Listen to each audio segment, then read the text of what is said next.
अस्सलाम वालेकुम एवरीवन, सब कैसे हैं? होपफुली सब अच्छे होंगे और मजे में होंगे। जी जनाब, तो आज हम बनाएंगे चिकन फजीता सैंडविच। ये सैंडविच इतने चीजी, स्पाइसी और जूसी बनते हैं कि इनको खाकर दिल ही नहीं बढ़ता। किसी भी हाई टी के लिए, बच्चों के लंच बॉक्स के लिए या फिर इवनिंग स्नैक्स के लिए ये आइडियल है। इनको बनाना भी बहुत आसान है। तो चलिए आइए इनकी मेकिंग स्टार्ट करते हैं। बिस्मिल्लाहिर्रहमानिर्रहीम पढ़ लेते हैं। जी तो चिकन फजीता सैंडविच बनाने के लिए मैंने यहाँ पर एक ब्रेस्ट का पीस ले लिया है चिकन का। सबसे पहले हम इसे अच्छे से वॉश करेंगे और उसके बाद हम इसकी कटिंग करेंगे। ये पीस मेरे पास 300 ग्राम के बराबर है। अब इसकी कटिंग हमने किस तरीके से करनी है यहाँ मैं आपको दिखा देती हूँ। इसको हमने बिल्कुल ना छोटे छोटे पीसेस में काटना है, क्योंकि इन सैंडविच में चिकन जितना छोटा कटा होगा ना उतना ही अच्छा लगता है। जितना छोटा आप चिकन के पीसेस को काट सकते हैं उतना काट लीजिए, या फिर आप चिकन का कीमा भी ले सकते हैं। लेकिन मैंने इनको बिल्कुल छोटे छोटे चंक्स में काट लिया था इस तरीके से। तो यहाँ देखिए मैंने सारा चिकन काट लिया है। अब हम एक पैन लेंगे और इसमें हम ऐड करेंगे ऑयल, 3 से 4 खाने के चम्मच। ऑयल जैसे ही थोड़ा गर्म हो जाएगा हम इसमें चिकन के पीसेस ऐड कर देंगे।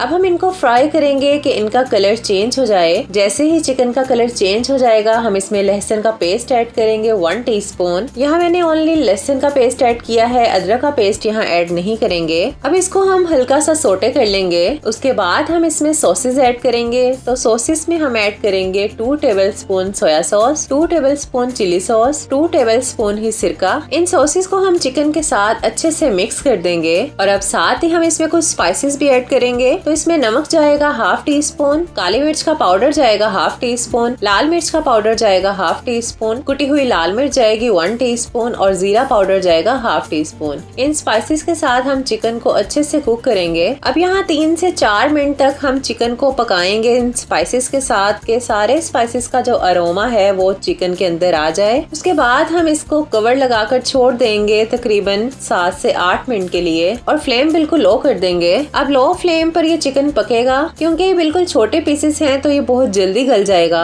तो कवर यहाँ हम हटा लेंगे। चिकन यहाँ हमारा टेंडर हो चुका है। अब हम इसमें कुछ वेजिटेबल्स ऐड करेंगे। तो यहाँ मेरे पास शिमला मिर्च है, ये ग्रीन शिमला मिर्च है, मेरे पास रेड शिमला मिर्च है और प्याज है। ग्रीन शिमला मिर्च भी 1 अदद है, रेड शिमला मिर्च भी 1 अदद है और प्याज भी मैंने एक मीडियम साइज का लिया था। इन तीनों चीजों को डालने के बाद हम हल्का सा इनको सोटे कर लेंगे। बहुत ज्यादा हमने इन वेजिटेबल्स को कुक नहीं करना, बस इतना फ्राई करना है कि इनका क्रंच भी बाकी रहे। तो बस 2 मिनट तक हम यहाँ इनको कुक करेंगे। उसके बाद हम इसमें ऐड करेंगे 2 टेबलस्पून टमाटो केचप और अच्छे से मिक्स कर देंगे। तो यहाँ हमारी ये जबरदस्त सी फिलिंग तैयार है। ये फिलिंग इतनी जूसी बनकर तैयार होती है ना कि खाने का मजा आ जाता है। बस अब यहाँ फ्लेम ऑफ कर देंगे और इसको ठंडा होने देंगे। दूसरी तरफ मैंने ले लिए हैं ब्रेड के 2 स्लाइसेस। इसके मैंने किनारे रिमूव नहीं किए। इन दोनों ब्रेड के स्लाइसेस पे हम लगा लेंगे मेयोनेज। अच्छे से इसको अप्लाई कर देंगे ब्रेड पर। अच्छा, दोनों स्लाइसेस पे मैंने मेयोनेज इसलिए लगाया है कि बच्चे ज्यादा स्पाइसी पसंद नहीं करते, वरना अगर आप चाहें तो एक स्लाइस पे आप केचप भी लगा सकते हैं या फिर चिल्ली गार्लिक सॉस भी लगा सकते हैं। जो भी आपको पसंद है आप अप्लाई कर सकते हैं। अब ब्रेड के एक स्लाइस के ऊपर हम फिलिंग लगाएंगे। तो यहाँ फिलिंग में अच्छी क्वांटिटी में लगाऊंगी ताकि खाने का मजा आए। फिलिंग लगाने के बाद हम इसके ऊपर थोड़ी सी चीज लगाएंगे। चीज मेरे पास श्रेडेड है और ये मोज़रेला और चेडर चीज मिक्स है। चीज लगाने के बाद हम ब्रेड का दूसरा स्लाइस भी इसके ऊपर रख देंगे और इसको हल्का सा प्रेस कर देंगे। अब सारे ब्रेड की हमने इसी तरीके से फिलिंग करनी है। अच्छा, आज सैंडविच को मैं बेक कर रही हूँ ओवन में। आप लोग चाहें तो इसको स्टोव में भी बना सकते हैं। मैंने एक बेकिंग ट्रे ले ली और उसके ऊपर मैंने बटर पेपर अप्लाई किया है। यहाँ हम सारे अपने सैंडविच रख देंगे। इन सैंडविच के ऊपर हम ऑयल का हल्का सा स्प्रे करेंगे और इसके ऊपर भी हम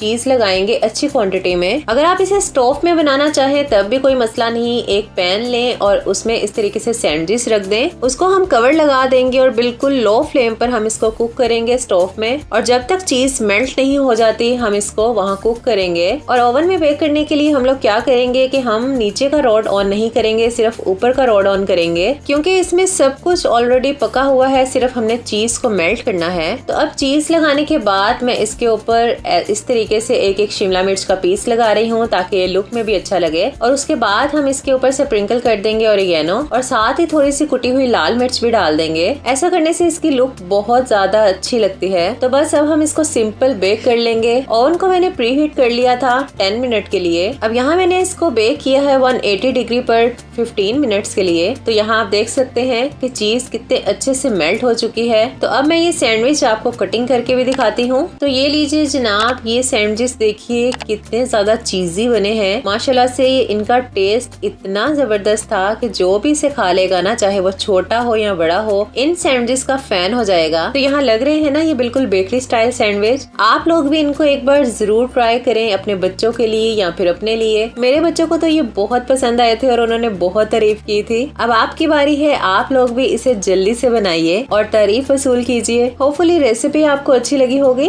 वीडियो को लाइक करें, चैनल पर नए हैं तो चैनल को सब्सक्राइब करें। फिर मिलेंगे इंशाल्लाह अपने नेक्स्ट वीडियो में। तब तक के लिए अपना बहुत सारा ख्याल रखिए, दुआओं में हमें याद रखा करें। अल्लाह हाफिज।